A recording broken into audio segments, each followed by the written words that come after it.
Shift हुआ है।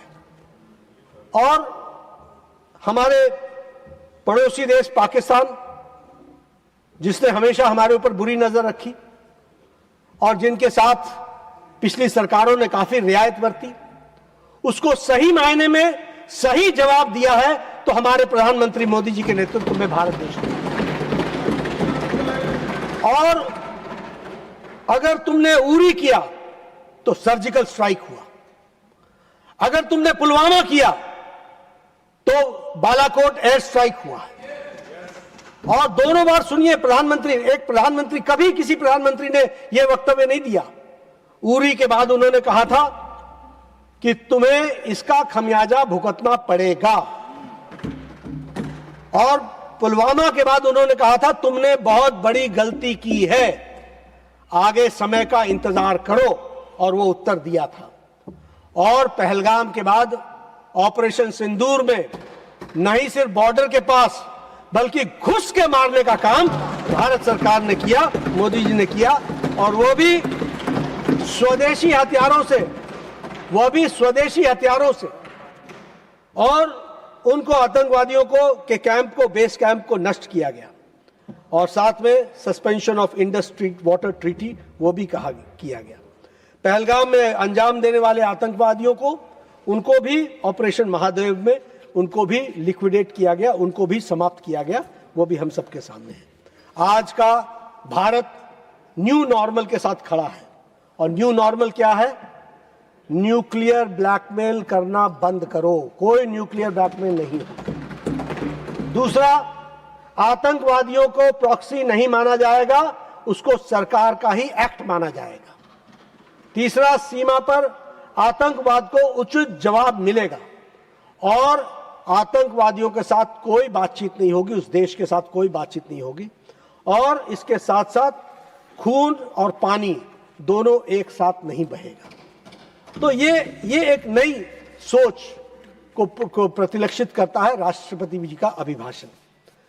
अभी चर्चा हो रही थी, आज सुबेरे प्रश्न भी था, नीरज कुमार जी ने प्रश्न पूछा था माओवादियों के बारे में।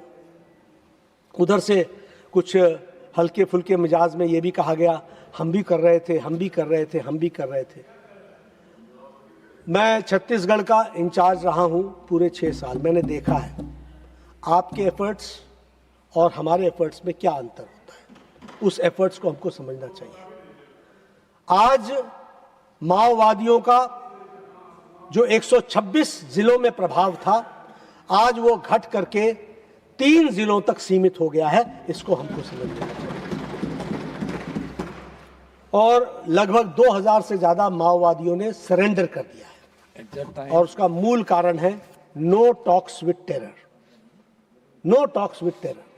उनके साथ उसी तरीके से व्यवहार होगा जैसा व्यवहार उन्होंने आम जनता के साथ किया है।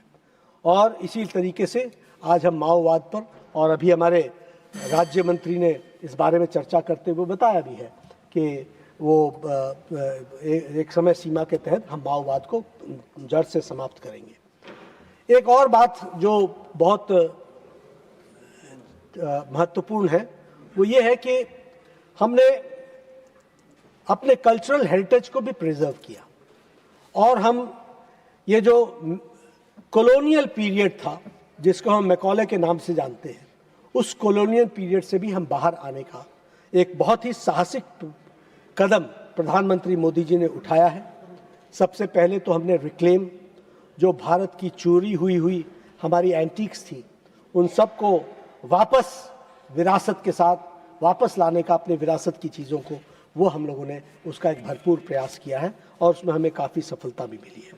उसी तरीके से जो हमारी परंपराएं हैं उनको फिर से हम पुनर्जीवित कर रहे हैं, और हम कॉलोनियल शेम में जीने के आदी नहीं हैं, हम नेशनल प्राइड के साथ जीने के आदी हैं। इस बात को भी हमने प्रतिबिंबित किया है। Restoration of Kashi Vishwanath corridor, Ram मंदिर का निर्माण होना, केदारनाथ मंदिर का पुनर्जागरण होना, महाकाल लोक को फिर से रेनोवेट करके उसको ठीक बनाना, ये सारी चीज़ें उस हमारी परंपराओं को जागृति लाने का एक प्रयास हुआ है।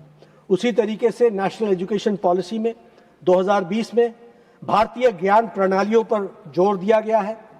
संस्कृत और क्षेत्रीय भाषाओं पर का परिचय बढ़ाया गया है। प्रधानमंत्री मोदी जी के नेतृत्व में क्लासिकल लैंग्वेजेस को, बहुत सी भाषाओं को, क्षेत्रीय भाषाओं को क्लासिकल लैंग्वेज घोषित किया गया है।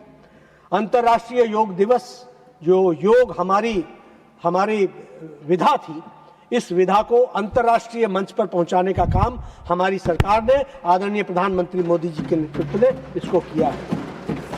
आयुर्वेद का निर्यात बढ़ा है और उसको वैश्विक स्वीकृति मिल रही है। उसी तरीके से लगभग ज्ञान भारतम मिशन में 1 करोड़ से अधिक पांडुलिपियों का डिजिटलाइजेशन हो रहा है। उसी तरीके से जागरण के लिए इन डिजिटलाइजेशन के साथ साथ इनका ज़्यादा से ज़्यादा लोगों को तक इसको पहुंचाया जा सके, इसका प्रयास हो रहा है।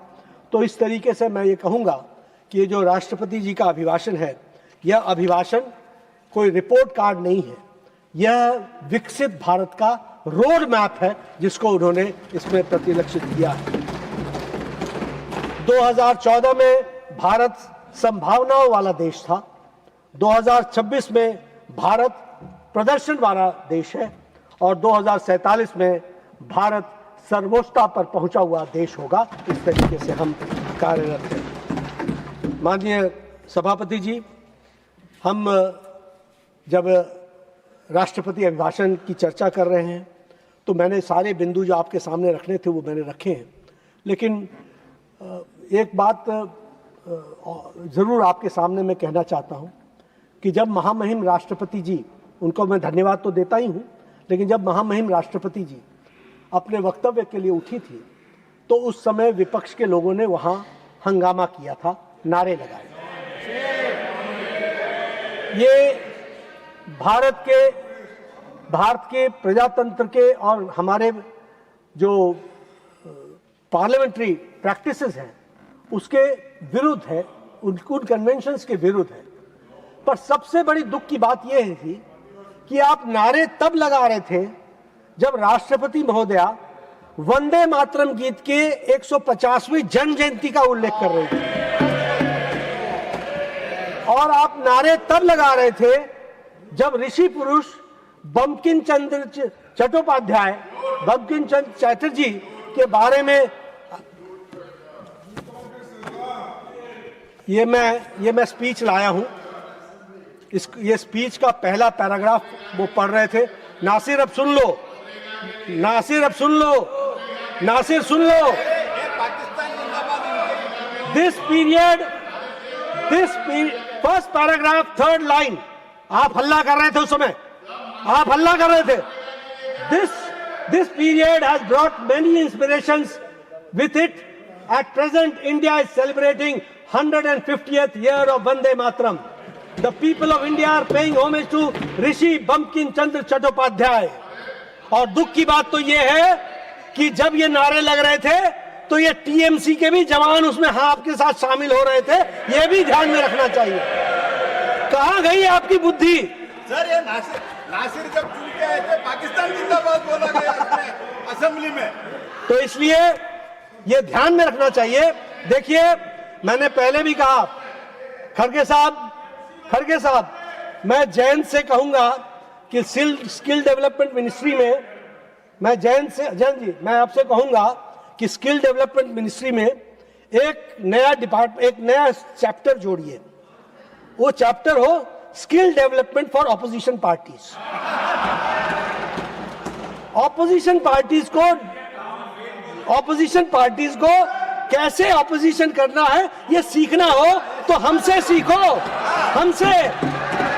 मैं जयराम जी को मैंने गिनाया कि मैं 40 इयर्स ऑपोजिशन में रहा हूं, 40 इयर्स। मेरे से सीखो। ऑपोजिशन का सबसे पहला काम होता है कि ऑपोजिशन अपनी क्रेडिबिलिटी बनाए। आप क्रेडिबिलिटी नहीं बना पा रहे हो 11 साल में। 11 साल में आप क्रेडिबिलिटी नहीं बना रहे हो। आप बोलते हो एसआईआर पर चर्चा करो, हम तैयार हो जाते हैं। आप कहते हो वंदे मातरम पर चर्चा करो, हम तैयार हो जाते हैं। आप जिस पर बोलते हो हम तैयार हो जाते हैं। आप बोलोगे इंडो अमेरिकन डील पर, हम तैयार हो गए, हम वक्तव्य लेकर के आ गए, फिर भी बात तो इसलिए मेरा ये निवेदन है कि आप सब लोगों से मेरा ये विनम्र निवेदन है कि मुफ्त का इसमें फीस नहीं होनी चाहिए। जैन जी, फीस नहीं होनी चाहिए। तो ये एक इनके लिए ऑपोजिशन को ये सलाह है। बात ये है कि इनकी पार्टी कुछ अबोध लोगों के बंधक बन गई है, तो हम क्या करें, तो उसका भी एक नतीजा होता है। बहुत बहुत धन्यवाद, आपने मुझे बोलने का मौका दिया।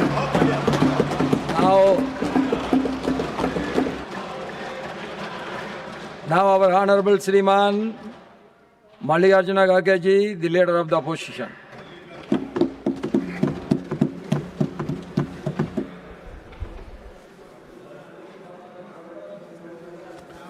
सर, आपका मैं बड़ा आभारी हूँ। आपने मुझे बात करने के लिए समय दिया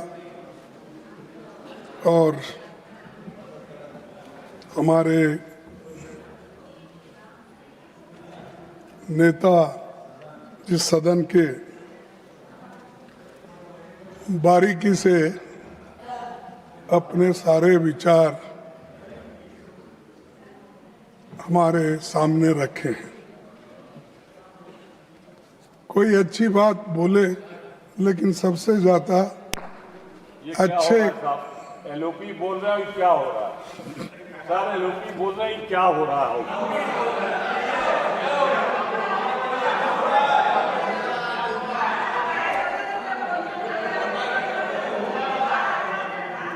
सर, वकालत तो अच्छी करे, लेकिन उनका केस इतना खराब है, वो कितना भी वकालत अच्छा करे तो उनको केस आप जीतने वाले नहीं हैं।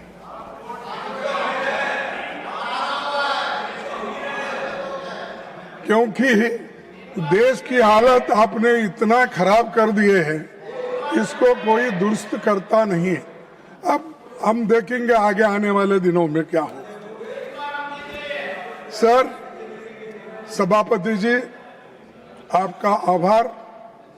6062 शब्दों का विस्तृत भाषण इस सरकार ने तैयार करवाया है, पर कई अहम सवालों पर अभिभाषण मौन है।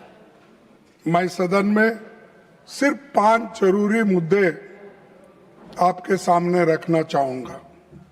मैं सामाजिक न्याय, सामाजिक सद्भाव, संसदीय लोकतंत्र पर हमला, अर्थव्यवस्था और किसानों मजदूरों की दिक्कतें और विदेश नीति की खामियां पर अपनी बात रखना चाहता हूं